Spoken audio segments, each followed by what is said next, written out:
Hey everyone, this is Nick Martin here with the American Steam Railroad.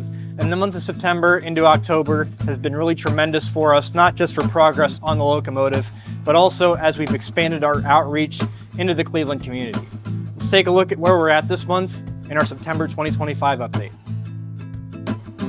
On the locomotive itself, our big push for this month has been getting all the washout plug sleeves lapped so that they seat well with the caps and the copper gaskets when we put the locomotive under pressure again. A big part of that effort has been machining custom tools to be able to lap the plugs to a very specific and efficient degree.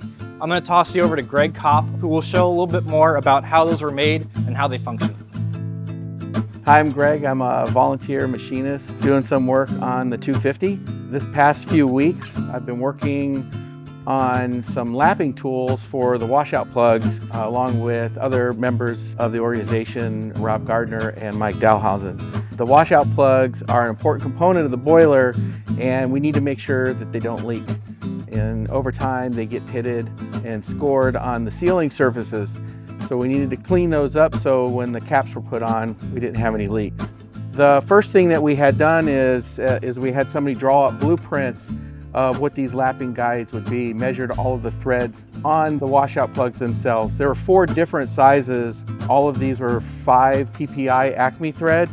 The next thing that we had to do is, based on the blueprints, we would make a plug gauge. And what this plug gauge is, it's just a representation of the threads that are on the locomotive itself. With that plug gauge, we would be able to make a lapping guide. So this plug gauge, we machined this until that lapping guide would thread onto it. That meant that this guide would then fit onto the washout plug itself.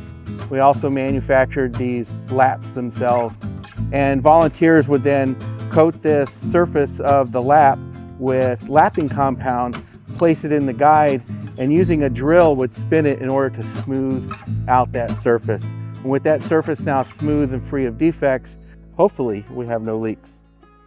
Of course, our main focus for this month has been preparing for our 80th birthday fundraiser for the American Freedom Train number 250. And we're happy to report that that open house was a resounding success. We brought almost 400 people in here in just a 12-hour event to see, hear, and smell all the senses of their own railroad history right here at this historic facility within earshot of downtown Cleveland. We want to thank the almost 24 organizations that make this event happen and happen so successfully, because without them it would not have been possible. And of course, we want to thank our tenacious volunteers for doing all of the work throughout the last month to be able to make this event possible. And of course, all of you who came out and even just spread the word, donated, and supported us in the last month. Because of you, we made this event a substantial success, and we hope to expand upon it in the future. The other exciting thing to happen in September is we announced our partnership with the Northeast Ohio affiliate of the Susan G. Komen Breast Cancer Foundation. We've offered a brand new line of merchandise that not only will help us get number 250 on the road sooner, but also $5 from each purchase will help support awareness and research into finding a cure for this disease. So we hope that you'll consider making one of these products your own. So with that, that's all we have to report on for this month's progress.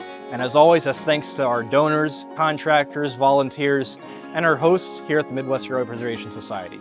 And as always, everything that you can do to support us is on our website, americansteamrailroad.org.